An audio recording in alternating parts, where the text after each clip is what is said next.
Ono ye mwana muwala Hope Shifah. Hope Shifah nakawombe owa program weewuunyisa omwagalwawo eyavaayo okutambuliranga ku mazima n'okukugusisanga ensonga. Kale nno tumugoberere tetugenda kwejjusa. Abato muli bulungi mugenda kunyimbira y'akayimba.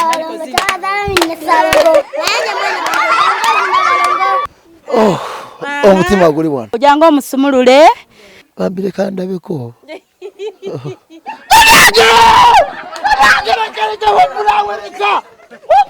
Wapuleka kulimba nawe. Tufude batengerengera amakula ga Uganda. Lwaki bannange Mukama Katonda okola bwotyo? La ilaha illallah. Abuti chokoze bannange.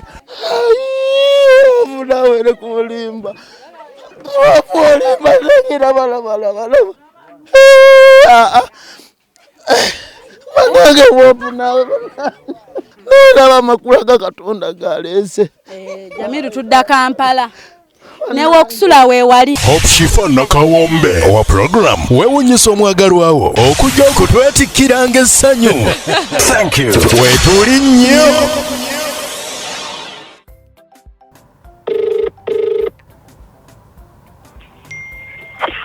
Hello. Salamu alaikum. Alaikum salam wa rahmatullah. Jamiru jebali. Ngabo. Nawe jebali ko nyako. Kale ono Hope Shifah. Nakutegedde. Kakati. Ngenda kukolerayo side za Mityana waliwo ngenda okukolerayo naye mbadde njagala nkulabeko. Ndagirire. Yakuyanja. Kati ntuuke Mityana mu town. Wamperezaako kendagirira okusiima naye. Tetuka Mityana mu town. Town tuke Mityana mu town. Kuba kumpi. Wa? Mityana eri wala. Ni kilomita 7 zokka. Wa wabigalo bakira batekyalo. Bayitawo Kikonge. Kikonge? Anti nze nteeka wano mu GPS Kikonge. Bayitawo Kikonge. Kati bwe ntuuka Kikonge nga kkubira. Kikonge? Kikonge. Ndi mugikebera wano. Kikonge Trading Center. Kandabe. Chindaga 1 hour and 7 minutes otuuka. Kale. Eza muli kumpi. Ndi Mundeeba. Nkubye ndi Mundeeba. Kuva Kampala era wano awa. Kuva Kampala kuba ndi Mundeeba era ndazo 1 hour and 7 minutes. Era wano awa. Kale ngenda sooka nkubuuzeeko awo then ngende gye tugenda okukolera kuba yo waleka wali maaso kuba ngambye oyisaako Mityana waliwo town awo eddako. Mityana. Mpisaako katono Mityana mbu waliwo town eddako we bangambye mpisaako. Okay. Nditege. Kale bambi nja kukubira nga ndi awo Kikonge. Kale nandize. Onkula bujano kyanga 10 kubanga waliwo mayiyo nga emotoka mu town. Ani mayire emotoka gyoli ewaka nze wendi ewaka. Anti madde mayo tuuka mu town oddamu otulagiriye batushyame ewaka. Kale. Obadde yatubuulizaako mu kkubo. Si kunyanya abake waffe nange. Toyagala ndabeeko kuba ewammwe. Nange njagala waffe ne wendi olabewo. Ndabeko ne ku Hope omutogo wazaala. Ne Hope omutoni. Ne mami omulabeko wazaala. Omulabanga. Kale kanzije bambi. Kale nayanziza. Kale sebe. Salamu alaikum.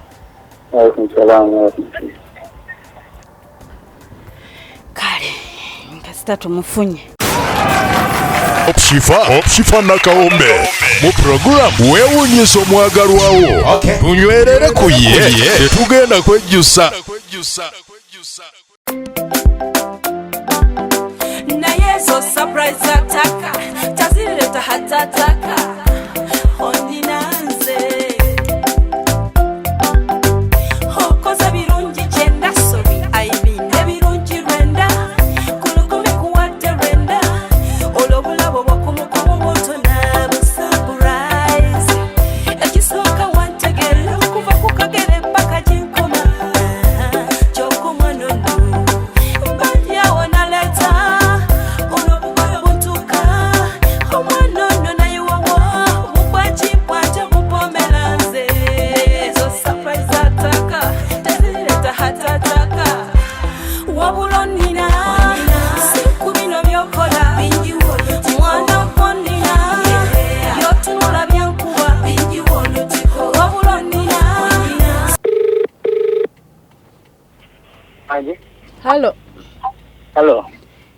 kati ndi kikonge. Ekikonge. Ndaba waabokya ennyama we mampetera. Bokya ennyama. Kumukono omulala oguddako. Ogwa passenger.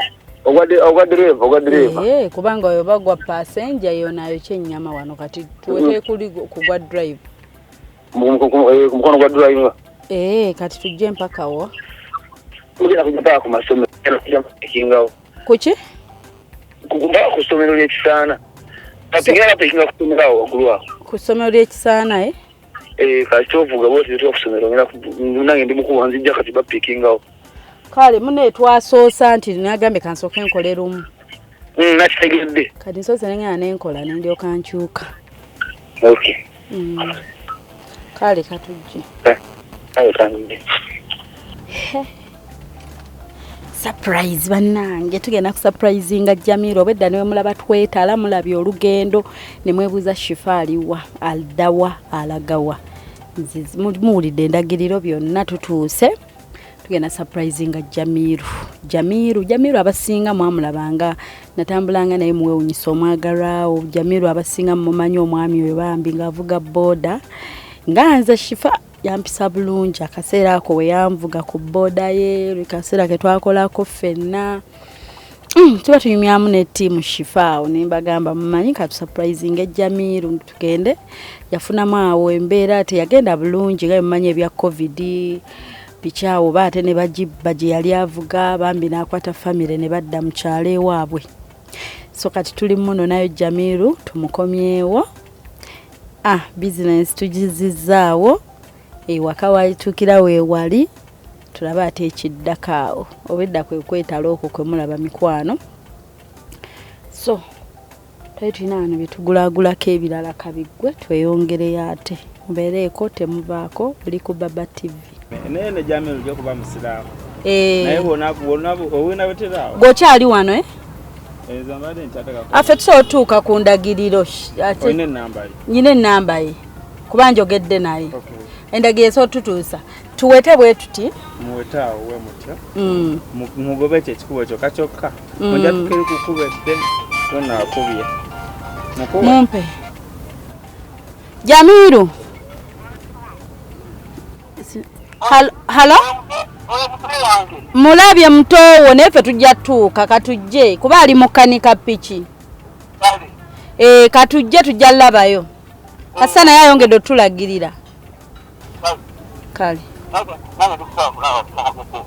kale tujja tuuka gwe togenda kujja kati waka nze ngenda kujja ojja kati oba tonnaba kumaliriza kati singamba malirizaawo lekigera twala saawa anti ffe tuukayo makatono tuveeyo kale mbadde manyi nti nno soogireka nga bagikanika netugenda netukuzza ngenda kukolayo ki simanyi mbadde manyi oddaka n'otulagirira kale bambi kyaliwo naye mutuuka ku mukono tuwete tuti muwete awo straight otuuka ku mukono gwo kwenyinyini tawetabula asigaye ku mukono gwo owulira bebakulagirira tuwete tuti bwe tutuuka erivaako tetuvaako waliwo ekikubo kyawuka nti mukigende nekyera kigenda straight kiri eri omulabo ono wafaanana Jamiru kiri eri kiri ekikubo kiri kikye wava eyo tractor ogenda straight towetayadde haidde no lyatuuka mukubo nga limu ligenda straight ku mukono gwo wenyewe ligenda straight lyosimbako lyatuuka mu katawuni kali awo kali fane gasatuuka mu katawuni kali awo nga kali fane ng'otunula ku saidi yeno kalawundi jakatuuka kalawundi kati otula ku mukono gweno wewe wenyini kuba wanene nyumba nene kuliko waliwo nemudaala gwa chapati wewaka kati waali we wali maama wammwe oba yali wuwe kati ye waali wuwe so owamama si wakumpye nawo kumpye kali akasozi wali oba otuuseewo munaye twala tubuuze ne ku maama naye zo surprise ataka tazireta hatataka ondinanze hokoza birungi kyenda sobi aibine birungi rwenda kulukumi kuwadde rwenda olwobulabo bwakumukumu bwotona busurprise bane mama Martha tuze ku surprising tulina obulabo bwo. Surprise. Changane wala leo tuze kuunze. Surprise lero yiye eri kugwe. Bena kulimbye mbusima soka mitiana. Walo ne wenagamba ndagirira. Osanga bwe ndijje eyo bikinga era planning okujja leta ekirabo. We love you so much Semakula Jamiru. Banange bampadde ekirabo surprise. $100. Ono munaye namukoleranga banga ddene. Kati nange binakolanga bikolanga bana naye alira bingete dezi. Banange mpulira okukuba n'ekifaananyi kuliko ne $1 nakutiki ngenda banaye nga ndi bwenti. Surprise. Nzibane simanyi. Eri live banaye kati tuli ku TV banange tufuye. Baba TV. Surprise mnange ate wadwe nze sibbirako. Kati wamma jajjo omuntu yagala mwewuunyisa ate omubuulire oba omugwako bugwi. Muli mutya tuze. Naze nejjo nenkomaawo wa jeza. Nasiibye mujjeza omwo munda omwo. Nade nyina gwe nfunira waawe ettaka yagala kulimirawo na kulunda. We nagenda tukwera walala. Kati nange era abiri mulaba nange tutuse wange kati nkikolere ki? Surprise. Wama abato musitule mulete musitule obyo mulete wano. Mulete eno. Banange byonna byange. Sigenze kola duka. Kawo. Banange akana kutonda lengera byonna okuyamba. Amina. ukore nnyo mama. Ibyo byonna. Balete birabo bya Jamiru waffe. Erinya Semakula Jamiru. Semakula Jamiru. Thank you so much banaye mama ho. Kati ndaburi akuba bifaananyi ate gwe Kutte kino munange nkikutte. Banaye. Wali mu town wensanze brother w'abantu babaga Shifah alaga wanga tebamanyi nzija wano. Bulijjo olaba sati jenya bulijjo balaba sati. Ibana tubujja abasene tubambali sati ndimwe. Banange bana. Banange dawa mukama katonda wange kati. Banaye kati Surprise. sekola ne bwatagenda banange kati kino kiwedde. Kola ne bwatagenda dengera banange. Banange. Ate banaye bula. Banange lengere obubaka bonna obujje wa Jamiru. Barakallahu fikum banange. Barakallah.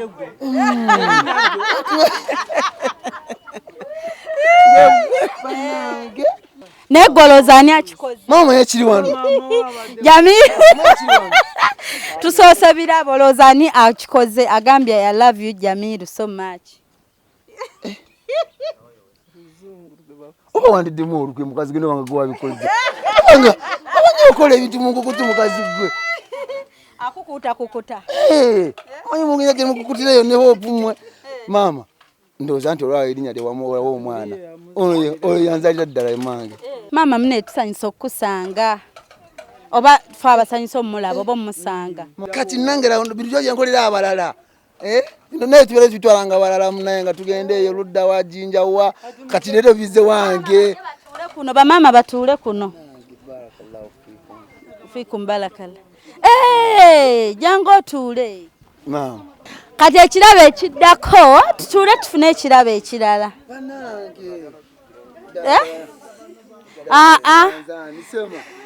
Mama saletayo tumusiba kagoye ku maaso tumuwe ekirabo ekirala Jamiru.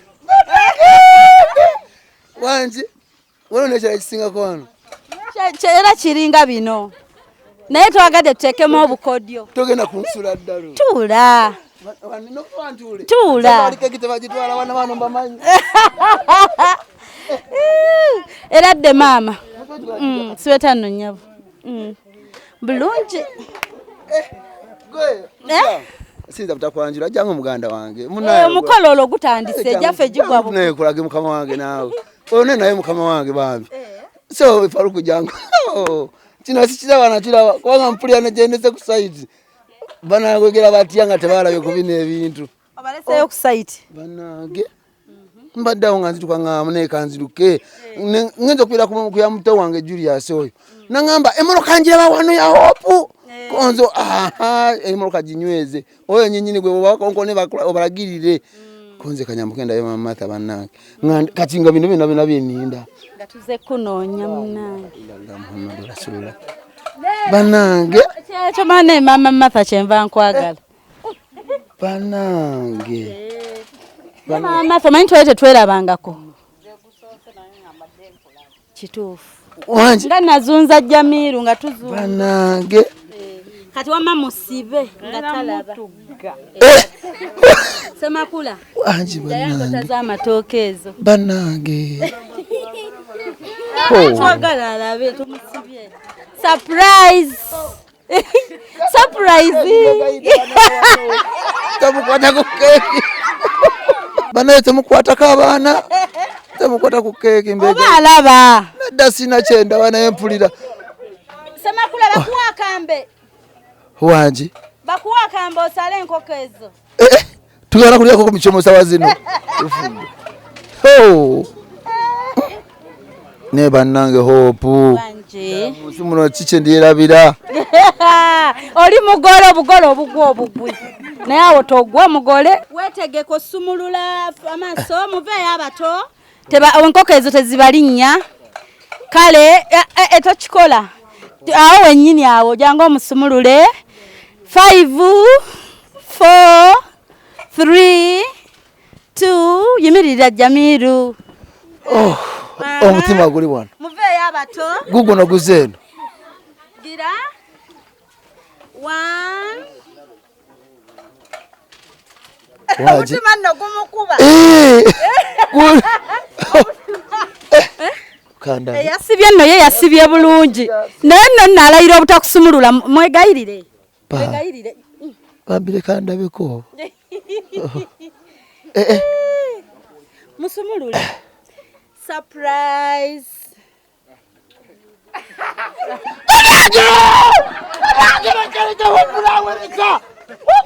Wapureka kulimba nawe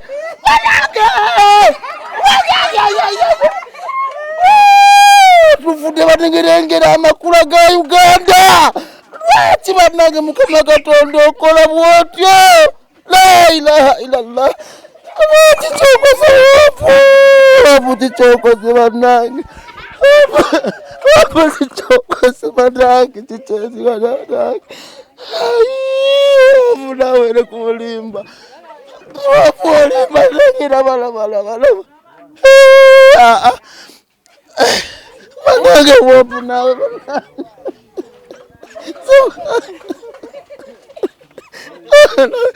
opusinza kuita paruku nebalizo mukyalo malaye kankuvulide nadisinza sisuubira ekintu ekyo neraba amakula ga Katonda galeese Jamiru tudda Kampala newe okusula weewali ennyumba weeri emyezi 5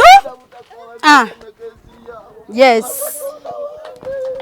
ebbanga linakolagana naawe Jamiru wampisa bulungi yes abantu kino kibawe ekyokuyiga omuntu bw'omusanga mu nsi tomanyi lwaki Katonda aba amuleese nze ebbanga linakolagana ne Jamiru mwalimu ssente ez'abantu ennyingi teyanzibako yali wa mazima ne mutumanga ssente z'abantu ne mutuma mu bitundu byonna n'entambula naye omulala akuba essimu ne babateega mu maaso ne bababba naye yabaawo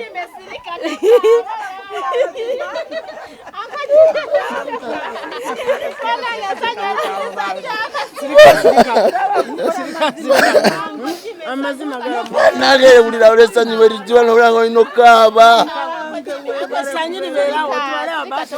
bannange sabulunakubagambaaerabira omukyalo yamukyalo ezokuntwala wantu wendizisuubira nze nagamba namama santu tekimugalega omukyala yandise emmere mu hoteri gyenesibira kulinnyamu eriribwa mu bapulezidenti tukyagenda wangi ze sikwerabiranga kwekirawo bwekitunubanga we nali nzigira ate nenfuna akabenje enkovu yiine ewona buwonyi twali tufudde manange nze ate naye kankubule mazima amatubera nkoledde mu nsi ntambu nagenda ge Sudan nengenda ge Congo nengenda wa nesikolangako muntu mukyala alinga Owa Boda Shifah tekibangako ddala ati makula gentuseeko Mukama Katonda wange anange Hope Shifah banange Mukama Katonda wa sema bambi nawe natwatambula fena netwali fine sina muntu kwenda kwerabira mbadde ngano nga banaye nimefuna smartphone nga ndoza ku Hope Shifah nenda kutibatiza ndabe cho zakola bane Shifah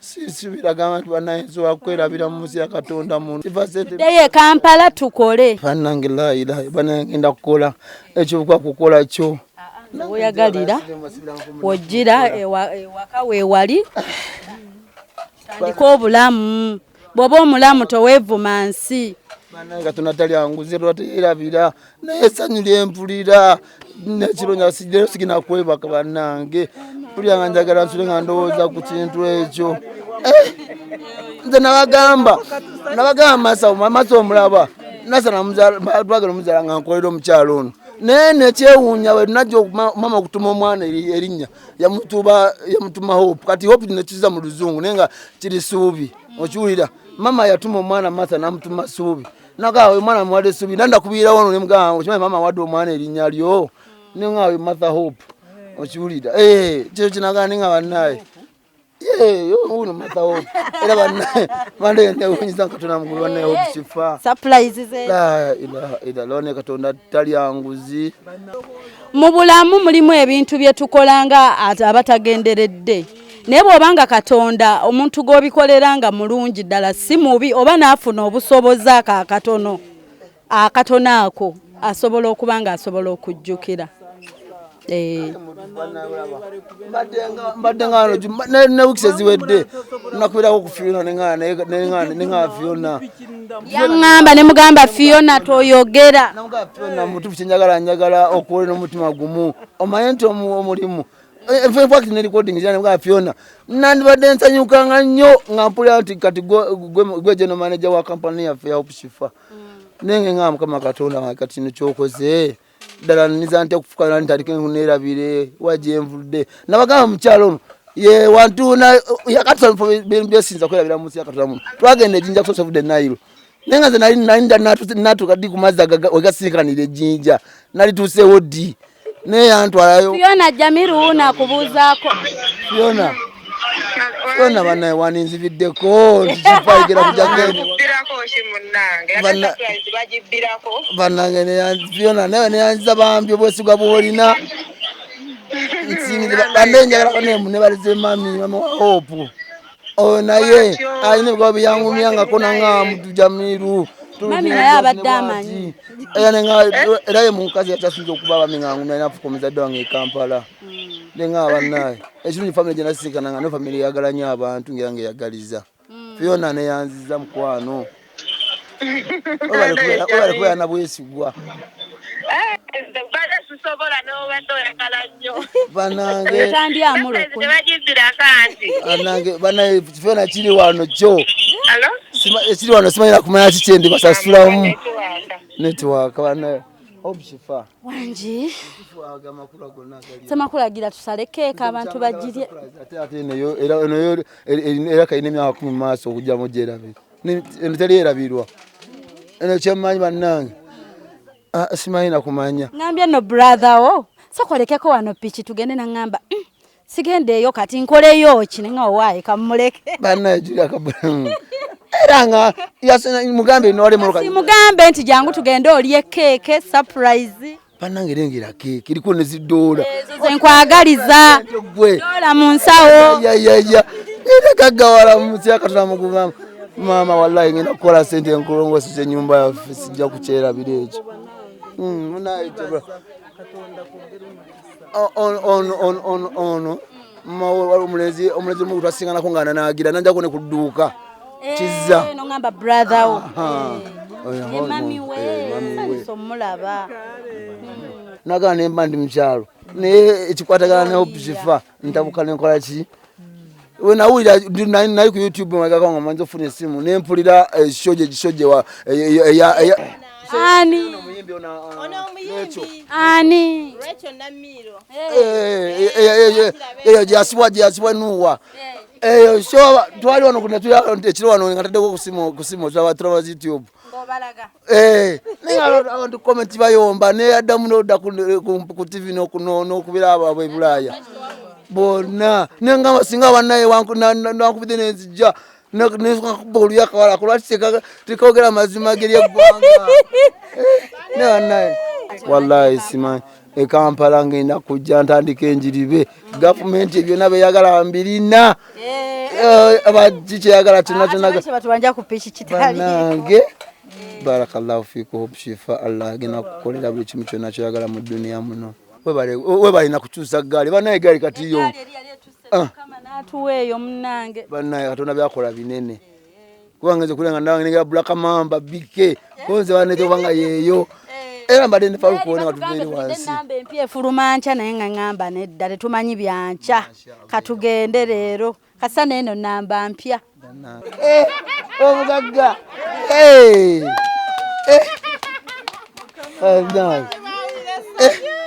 ana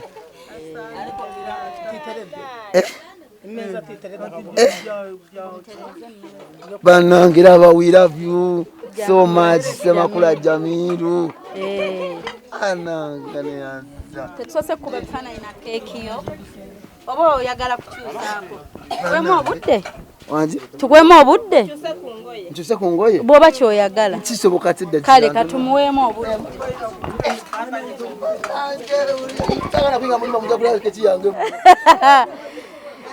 Okay mikwano omulungi atulaba ku Baba TV program wewunyisa omwagalwawo surprise your loved one nafe tusanyisa basanga mikwano family ya Jamiru mwebale mwaniriza ebbanga lyamaze nga akomyewe waka mwebale mukuuma ate mwebale kubaawo osanga singa simu obulamu ate bwandibadde buzibu tweyanziza mama ebale zaala mwana mulungi alina mazima fe tuli wano lwa mazima ga Jamiru kwa munefe tutambula ne sente z'abantu nga sizaffe batutuma ebintu by'abantu kati oluusi n'omugoba sente zino zitwale wano kati gendo nnonere zino wano ng'azituusanga bwe bazimutumye ekitali kyangu kati eyo yemu ku nsonga lwaki tubadde tulina okunoonya Jamiru iye omulala oba otambula naye yennyini nakkolako enkwe n'agamba tujja bwe tutine mugwa mu babbi naye munete twakirabawo neŋŋamba munnange omuntu ono bw'owulira emize gy'aba BodaBoda gye bakola so kati munnaye neŋŋamba muneka tusiime Jamiru waffe naffe olw'ebirungi bye munnange abantu abalungi mu nsi tebalabika fe abantu batukoze ebikolobero nga tetulina na kye tubakoze kati Katonda bwakuwaayo omuntu bw'ati kubanze nnyina eŋŋombe yange egamba omuntu ne bw'oba otya naye nga yeggwa antegedde oba yeggwa njagala oyo yewange sigenda nnonooza wa bitiibwa sigenda nnonooza mugagga nze ne woba oli mugagga nnyo naye nga tontegeera nze ngenda nantegeera yaaba owange kati neŋŋamba munnange naffe Jamiru waffe yali atutegeera nga tukwatagana bulungi lwakuba naffe bibadde tebigenda bulungi nga tufunamu okusoomoozebwa nene ngamba tulina otambulira awamu buli omu asikako munne abato muli bulungi mugenda kunyimbirayo akayimba ntandise olaba abatagenda lya ku keeke mbalabye batandise okudduka kale kasita nsigazza bano abagenda olya keeke tubalabye bulungi mugenda lya keeke gwani nze saagala baana boogera mpola gwani mami wo yaani Dorin ate dadi yaani byekwaso okay mugenda tuyimbirayo kayimba ki kyokka eri twabadde eri e Masaka abaana baayo bayimbye bulungi naye bano bayinza obbasinga bano bayinza osinga nno bano bagenda singa abeeri temwaga ayimbirayo omugole akayimba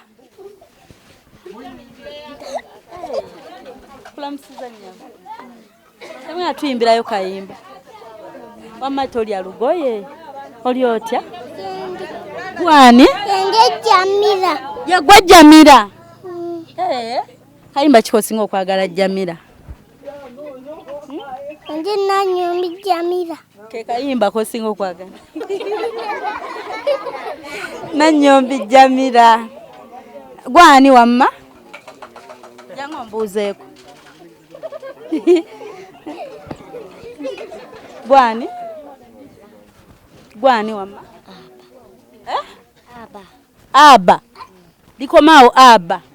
Lero lyokka lyoyina. Aba. Mami yani? Mami yani?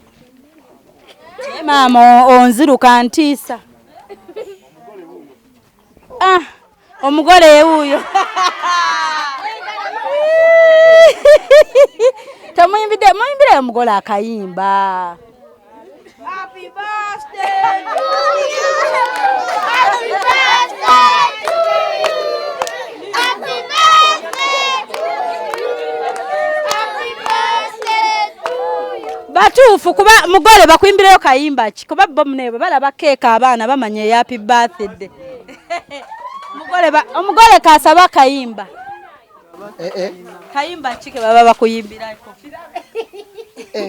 Sio walina obuyimba mu ssimu. Amasanyu gamutuuza acharoza. Nyimba kayimba chiwa mambulirako. Anti gogo bagambe ko oyagala ani? Balaso mama. Munyimbire mama Atono mama. Ayimbire mama kati kale mukamuyimbire mwaka mama kitu. Mama sina bingi bya kuwa.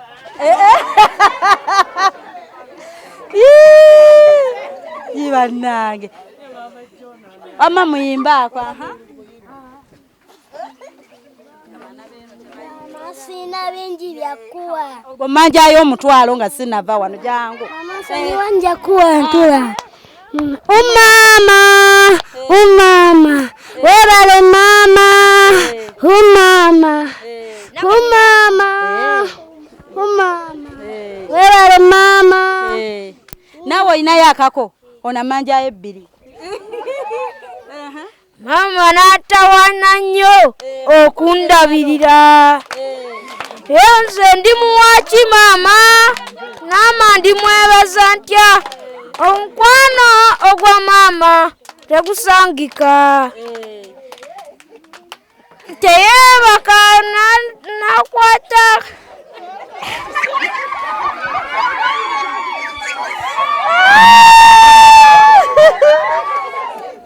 Mama thank you. Sama kula bano balabyo na manja yasosa manja yo mutwalo mwebaza obuvumu confidence. Azeeko webbiri aliwa? Atadduse wali omulala baweddeyo kalera baye basubwa oba amanyi mazina kyonna bakamuyimbire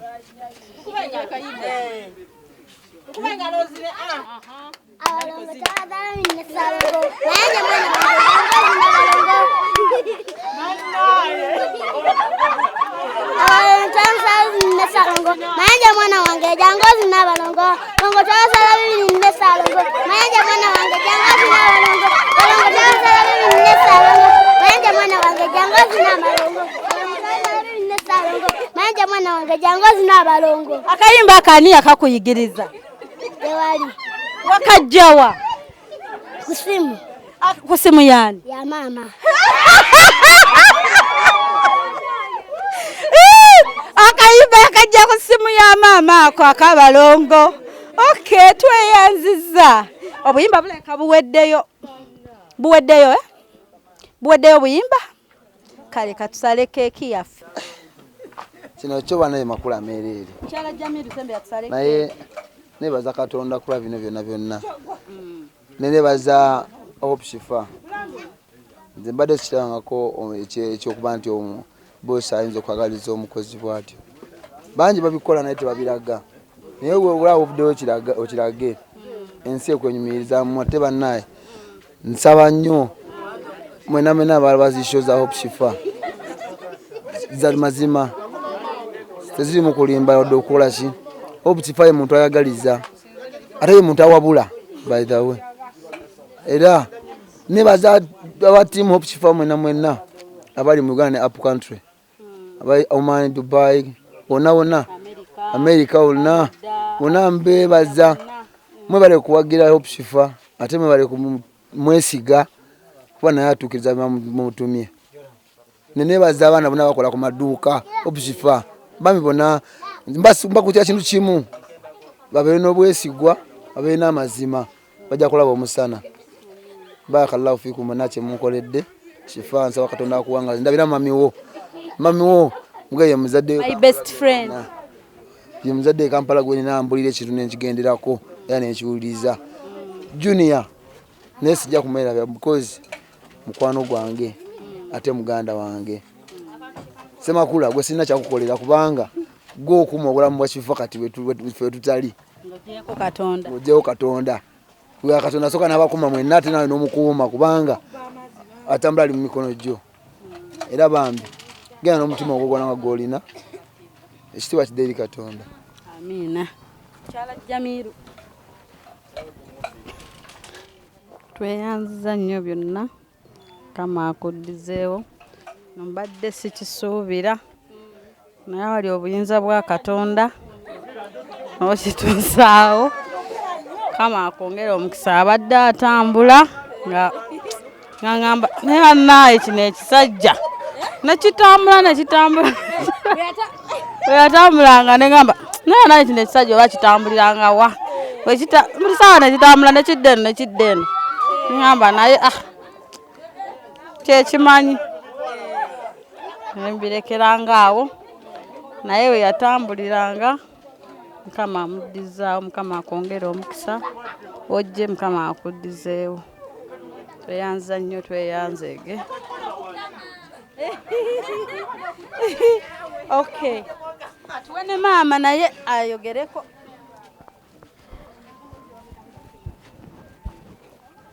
Mbashimiye mwese ko mbarabye hano nubwo ntazi amazina gamwe mu izina rya Patiri na Mwana na Mutagatifu.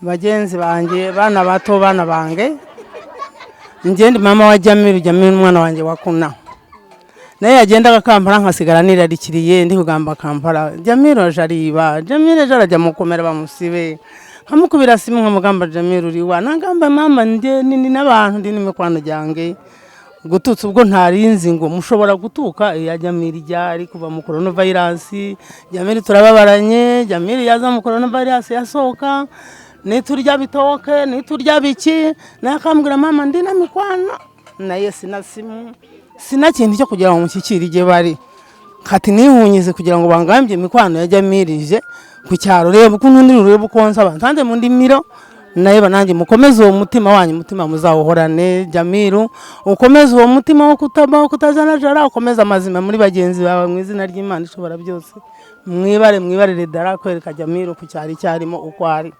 Mukama bongera imigisha naho mukuye muzewo. Paruko nibariza ku mucyaro ono bannaye bange nakyo so gamba ku byonna ndabago tugambya ajje Julius obeera se ogamba anti ongambe hope formula yekukuba kati bino bina bijja wange sebo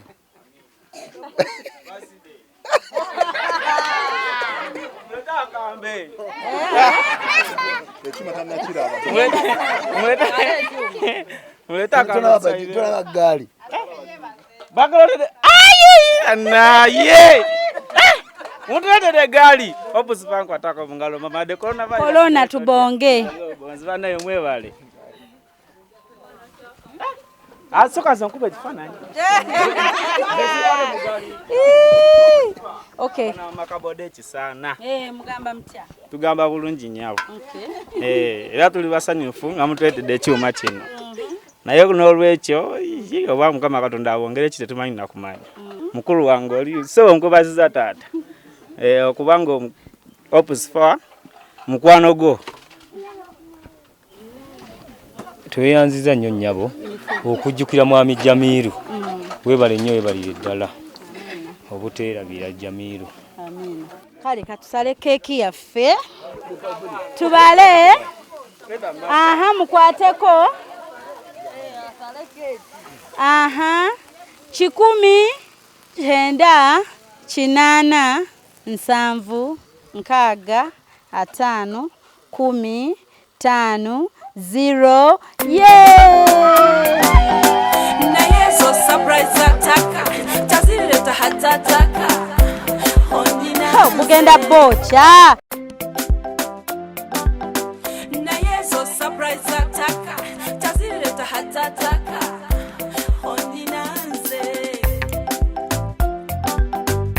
okoza birungi kyenda sobi aibine birungi rwenda kulukumi kuwadde rwenda olwobulabo bwokumukomo bwotona busurprise ekisooka wantegera okuva ku kagere paka ginkoma kyokumwanono mbadyawo naleta olwobugolo buntuka omwanono nayewawo omulungi atulaba ku Baba TV olunaku luba lwa Sunday saawa 9 ez'emisana program bagiyita weewunyisa omwagalwawo surprise your loved one tusurprisinze abantu nno ebbanga ddene nange ne ŋŋamba nange munzikirize nsupurizinge nange ku wange abange bonna nsaba Mukama ansobozese buli muntu gwe mpise mu kkubo lye nampisa bulungi I'm going to surprise you ate lwe nkusurprise nga tojja mumanya ebirimbo tebijja kunzigwako oh ajja sambamu tujja surprising abagalwa baffe yonna gye bali nga bwe mbagamba banaye tusiima abantu nga tubayina lema kuddeeyo mu nkukuta ogambe banaye gundi nno bambi yankolera bulungi bino ebintu si byabagagga naye mutima ffenna tuba tetuyina naye guba mutima mukwano n'ogamba maama wange kamwebaze n'omwami okubeera omwami omulungi abaami miyaayu kati naye ofuna omwami omulungi si bonna nti miyaayu naye ofuna omwami omulungi musiime emikwano emirungi gisiima abantu bajjula enkwe ffe twakoowa enkwe z'abantu nze ndi omu ku baakoowa nakoowa enkwe z'abantu ndi mukoowa era mmanyisaako yange abantu bange abalungi mbamanyi mwebale kubaako mbagala nyogenda ku YouTube channel yaffe teekamu Nsomagawo surprise your loved one subscribe obeera ate ng'olaba show kale mugenda lya keeke wanje bwe tuba tuzaayo ku keeke ne piki tuzeeyo ki tuzeeyo piki byonna mubyagala kikyosinga okwagala ondako kimu wanje kikyosinga mu okwagala yagala keki na soda piki tugizeeyo kale gogamba otya piki temugizaayo kikyosinga londako kimu bw'oba waakulondako kimu akasawo ka sukaali ne piki byolonzeeko byosigaza keke tuzeeyo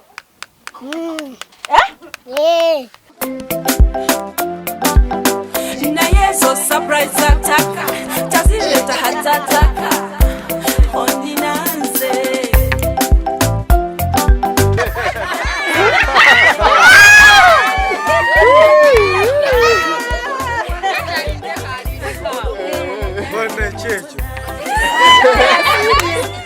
okayimbira Jime mugore wa leero akayimba ne mama Masa gwe mumanyi nga Jamiru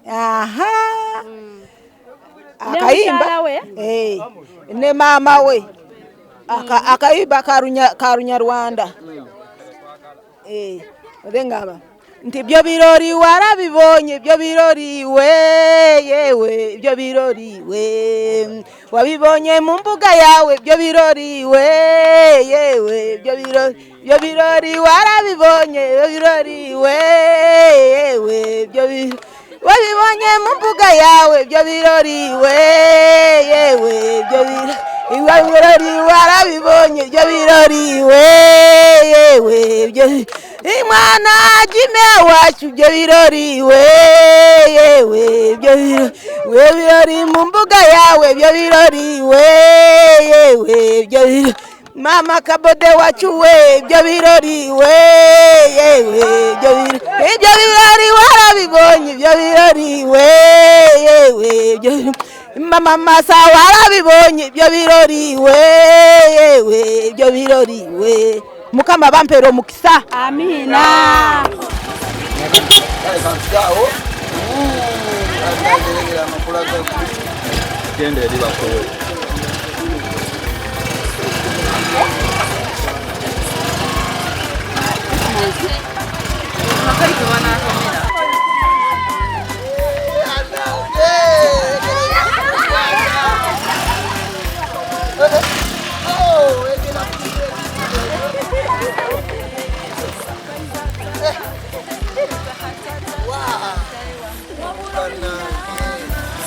kamera kavuga bajaji.